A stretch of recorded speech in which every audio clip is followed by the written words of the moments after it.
Hello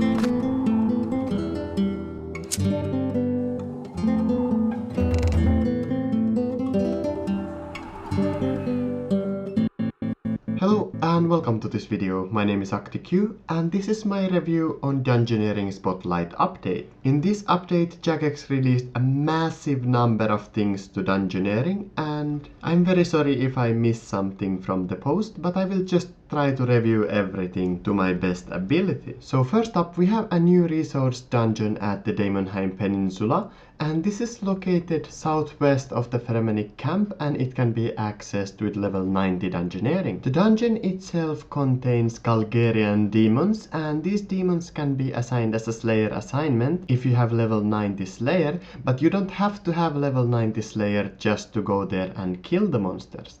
The Kal'Gerian demons can drop uncut onyxes among other rare items. They didn't say what the other rare items are. And you can also get commendation scrolls, and if you use the scroll, this will unlock a title that is a diabolical title, and it's related to the Kal'Gerian bosses. Finally, in the resource dungeon there are as well some gem rocks, and these gem rocks are a bit better than the regular ones, so they gave higher XP. You get 75 XP per rock, and you can also get like dragon stones and other rare gems from these more commonly.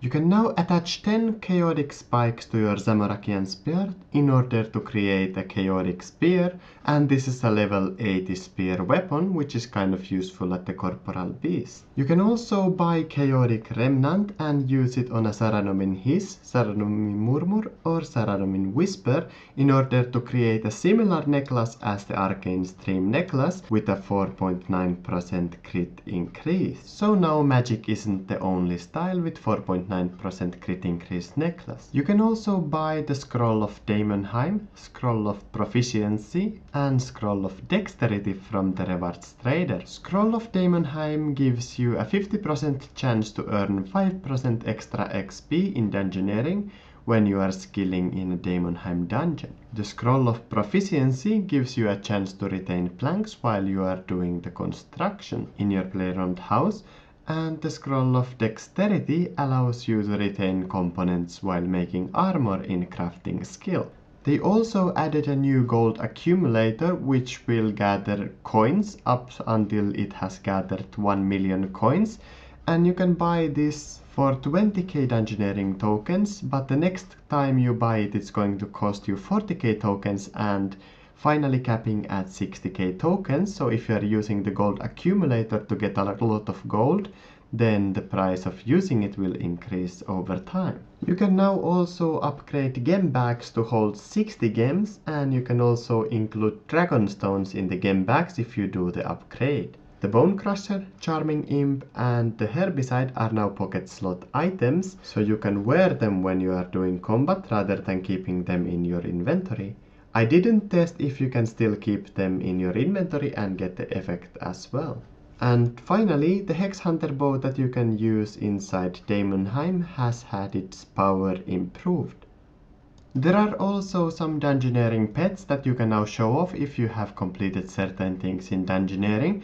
So there is a Frost Dragon Frosty pet that requires 85 Dungeoneering and 99 summoning, as well as having visited the Frost Dragon dungeon. Then there is the Mini Blink, which requires 95 Dungeoneering, and you also have to have defeated the Blink himself. And finally there is the Hope Nibbler, and for that you have to have killed the Hope Devourer and have 101 Dungeoneering. And to help you get all these pets to your playground house, Jagex also improved the meangery limit up to 25 pets. There's also a new interface to skip floors for Dungeoneering tokens at the rewards trader, so now it's never been easier to skip some frozen floors if you already have a high level in Dungeoneering. There were also a couple of improvements to sinkholes, so now you can buy the ability to get a free card on every sinkhole game for 50k tokens, And they also added a new secret reward that can only be obtained by playing the Ibis card. And lastly, there is a list of some quality of life improvements. So now it's possible to recharge the Horde Stalker ring and reset your ring of kinship for Dungeoneering tokens, and both of these options are available at the Dungeoneering reward store. There's also a timer when you are inside a floor that is showing how long you've been in the floor. Bonfires can now be used in dungeons, and it's now possible to use the search and the escape abilities in dungeons. And also, entering dungeons has all in all much better interface than before, rather than selecting multiple options. And there was also some changes to the spike trap room, because it was really annoying to complete before, and now it's going to be a bit easier. And in other news, you can now toggle that your treasure hunter keys are automatically used when you get them, and you can toggle this from the treasure hunter interface, so you don't have to obtain any key tokens anymore.